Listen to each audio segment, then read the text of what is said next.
नाळा गावातील पडई या ठिकाणी झालेली लाखोंची घरफोडे रिक्षाच्या नंबर प्लेटवरून उघडकीस आणण्यास नालासोपारा गुन्हे प्रकटीकरण पोलिसांना यश मिळाल्याची माहिती पोलीस उपायुक्त जयंत बजबळे यांनी शुक्रवारी पत्रकार परिषदेत दिली आहे। या आरोपींनी जेलमध्ये असताना या गुन्ह्याचा प्लॅन आखल्याची माहितीही त्यांनी दिली आहे। आरोपीकडून 150 ग्रॅम सोन्याचे दागिने हस्त केले असून फरार एक आरोपी आणि ज्वेलर्सचा मालकाचा पोलीस शोध घेत आहेत। नाळा गावातील पडई परिसरात राहणारे दिवेश म्हात्रे वय वर्ष 25 यांच्या बंगल्यात 8 जुलैला दिवसाढवळ्या लाखोंची घरफोडी झाली। आरोपींनी घराचे लॉक असलेले कडी कोयंडा तोडून बंगल्यामध्ये प्रवेश केला। बेडरूममध्ये असलेल्या लोखंडी कपाटातून 25,66,000चे 620 ग्रॅम सोन्याचे दागिने चोरून नेले होते। नालासोपारा पोलिसांनी घरफोडीचा गुन्हा दाखल केला होता। मोठ्या प्रमाणात दागिने चोरी झाल्याने परिस्थितीचे गांभीर्य लक्षात घेऊन वरिष्ठांनी दिलेल्या सूचनांप्रमाणे गुन्हे प्रकटीकरण पथकातील अधिकारी आणि अंमलदार यांनी गुन्ह्याचा तपास सुरू केला। घटनास्थळी असलेले सीसीटीव्ही फुटेज पाहून आरोपींचा शोध सुरू केला। आरोपी रिक्षाने आल्याचे सीसीटीव्हीमध्ये दिसून आल्याने 80 सीसीटीव्ही तपासून तिच्या नंबर प्लेटवरून भिवंडी काल्हेर गावात रिक्षा सापडली। रिक्षा चालक योगेश गोविंद वय वर्ष 31 याला ताब्यात घेऊन पोलिसांनी चौकशी सुरू केली। त्याने गुन्ह्याची कबुली देऊन 2 साथीदार रिजवान अन्सारी वय वर्ष 30 आणि मोझम शेख वय वर्ष 29 यांच्या मदतीने चोरी केली। ते दोघेजण दिल्ली येथे विक्री करण्यासाठी गेल्याचे सांगितले। पोलिसांनी दिल्लीतून मोबाईलच्या तांत्रिक तपासावरून मोझमला अटक केले, पण रिजवान सोन्याचे दागिने घेऊन पळून गेला होता। पोलीस त्याच्या मागावर होते।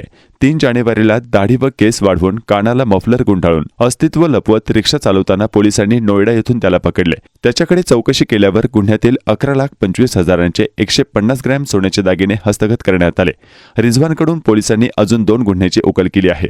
रिजवानवर रायगड, आंध्र प्रदेश, दमण या ठिकाणी 6 गुन्हे दाखल आहेत, तर मोझमवर कोकणातील पोलीस ठाण्यात 12 गुन्हे दाखल आहेत।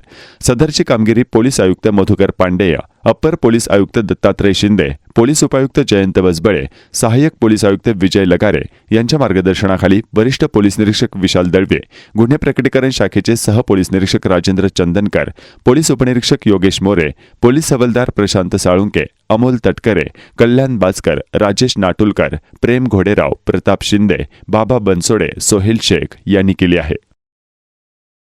नालासोपारा पोलीस स्टेशनला दिनांक 8 जुलैला एक मोठे घरफोडीचा प्रकार निष्पन्न झाला होता आणि दिवेश म्हात्रे यांच्या फिर्यादीवरून हा गुन्हा दाखल झाला।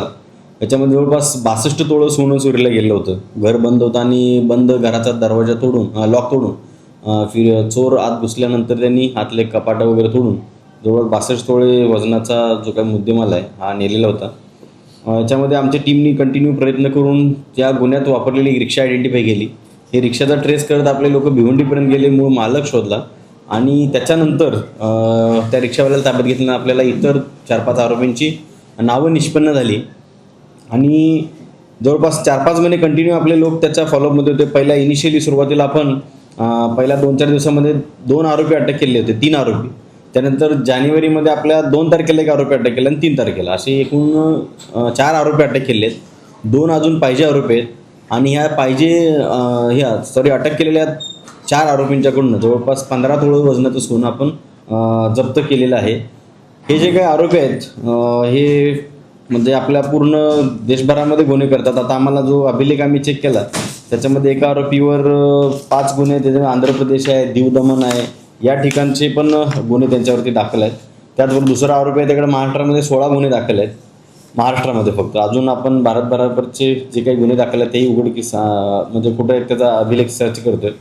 या अटक आरोपीकडून आपल्याकडे 3 गुन्हे डिटेक्ट झाले। नालासोपारा पोलीस स्टेशन हद्दीमध्ये त्यांनी 2 गुन्हे केले होते आणि अर्नाळा पोलीस स्टेशनच्या हद्दीमध्ये पण 1 गुन्हा केला होता। त्या असे 3 गुन्हे उघडकीस आणले। हा जो शेवटचा जो का आम्ही आरोपी आणला तो उत्तर प्रदेश इथं राहणार आहे, पण सध्या तो नोएडा इथं आपली दाढी त्यानंतर केस वगैरे वाढवून वेषांतर करून रिक्षा चालवत होता। सध्या त्याला माहीत होतं पोलीस आपल्या मागावरती आहेत, तरी पण आपण त्याला नोएडा इथून जवळपास 7-8 दिवस आपली टीम तिथे राहून त्याला अटक करण्यामध्ये यश आलेलं आहे। धन्यवाद। चलो